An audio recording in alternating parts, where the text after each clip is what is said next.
और जेडीयू में चल रही नाराजगी की खबरों को मुख्यमंत्री नीतीश कुमार ने सिरे से खारिज कर दिया है। मीडिया से बातचीत में नीतीश ने दावा किया है कि उनकी पार्टी पूरी तरह एकजुट है और इंडी अलायंस में उन्हें पद की कोई लालसा नहीं है। नीतीश के दावों पर बीजेपी के नेता चुटकी ले रहे हैं। वहीं महागठबंधन ये दावा कर रहा है कि लोकसभा चुनाव में बीजेपी के विदाई बिल्कुल तय है।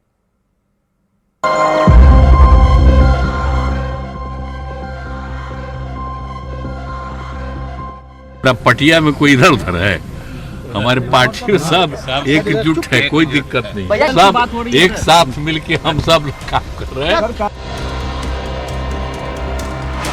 नीतीश कुमार ये क्यों कह रहे हैं कि उनकी पार्टी बिल्कुल एकजुट है?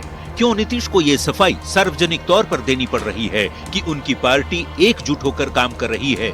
तो इसकी वजह हाल के दिनों में लगातार जेडीयू में भगदड़ मचने के बीजेपी सहित तमाम विपक्षी नेताओं का बयान है। बीजेपी ने सीएम नीतीश और ललन सिंह के बीच खटास की बात उठाई थी, लेकिन मुख्यमंत्री ने साफ कर दिया कि कहीं कोई नाराजगी नहीं है। दरअसल नीतीश कुमार पूर्व प्रधानमंत्री स्वर्गीय अटल बिहारी वाजपेयी की 99वीं जयंती पर श्रद्धांजलि देने के बाद जैसे ही मीडिया से मुखातिब हुए, एक साथ सवाल पूछा जाने लगा कि आपकी पार्टी में जल्द टूट का दावा विपक्ष कर रहा है। इस पर सीएम ने कहा कहीं कोई दिक्कत नहीं, साथ ही इंडी गठबंधन में उन्हें किसी पद की लालसा नहीं है। नीतीश ने ये बात फिर से दोहराई।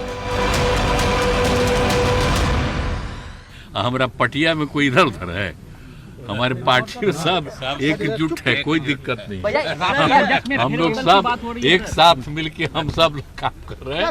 अब बहुत अच्छा देख रहे हैं कितना ज्यादा हो रहा है।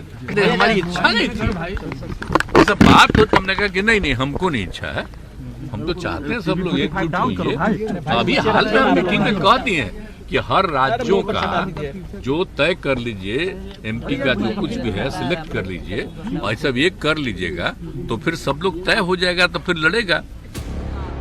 सीएम नीतीश कुमार के बयान का इंडी अलायंस के नेताओं ने समर्थन किया है और लोकसभा चुनाव में बीजेपी को सत्ता से हटाने का एक सुर में दावा भी किया है।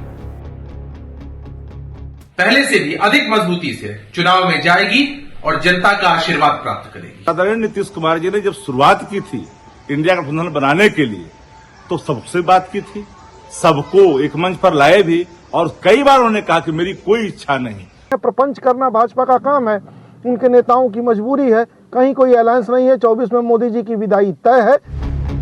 नीतीश कुमार की पार्टी में कितना ऑल इज वेल है ये खुद मुख्यमंत्री ने साफ कर दिया, पर बीजेपी नेता और केंद्रीय गृह राज्य मंत्री नित्यानंद राय दावा करते हैं कि देश की जनता तीसरी बार प्रधानमंत्री को सत्ता में बिठाने जा रही है, इसमें कोई संदेह नहीं है। अब वो वहाँ ऑल इज वेल है कि नहीं है उनका विषय है, लेकिन एनडीए में ऑल इज वेल है और इस देश की जनता माननीय प्रधानमंत्री आदरणीय नरेंद्र मोदी जी को तीसरी बार प्रधानमंत्री बनाने की कमर कस चुकी है। जेडीयू अध्यक्ष ललन सिंह को पद से हटाए जाने की अटकलों के बीच मुख्यमंत्री नीतीश कुमार ने ललन सिंह के आवास पहुंचकर उनसे मुलाकात की थी। वैसे 29 दिसंबर को जेडीयू की राष्ट्रीय कार्यकारिणी की बैठक भी होने वाली है। इससे पहले ललन सिंह को पद से हटाए जाने की चर्चा को नीतीश कुमार ने पूरी तरह से विराम दे दिया है। वैसे विपक्ष को एकजुट करने की नीतीश कुमार की कोशिश कितना रंग ला पाती है, ये वक्त ही बताएगा। Bureau report, news 18। और लोकसभा चुनाव से पहले जेडीयू के भीतर हलचल काफी तेज हो गई है। सीट बंटवारे से पहले ही नीतीश की पार्टी के नेता सीतामढ़ी सीट को लेकर आर पार के मूड में आ गए। नाराजगी सीतामढ़ी लोकसभा सीट पर चली आ रही पार्टी की परंपरा के खिलाफ जाने पर देवेश चंद्र ठाकुर के खिलाफ देखा जा रहा है। आखिर क्यों सीतामढ़ी सीट पर अभी से जंग छिड़ी है, देखिए इस रिपोर्ट के जरिए।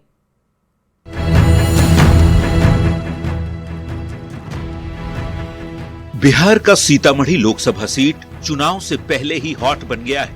माता सीता की धरती से जेडीयू अपनी चुनावी नैया पार लगाने की जुगत में है, पर सीतामढ़ी की सियासत नई करवट लेती दिख रही है। जेडीयू नेता और विधान परिषद के सभापति देवेश चंद्र ठाकुर ऐलान कर चुके हैं कि वो सीतामढ़ी लोकसभा सीट से चुनाव लड़ने का दावा किए हैं, पर इसके बाद से ही सीतामढ़ी में महागठबंधन के नेताओं ने देवेश चंद्र ठाकुर के खिलाफ मोर्चा खोल दिया है। रविवार को पटना में इन नेताओं ने बैठक की और सोमवार को मंत्री विजय चौधरी से मिलकर मांग की कि सीतामढ़ी सीट से किसी अति पिछड़ा को ही लोकसभा का टिकट दिया जाए।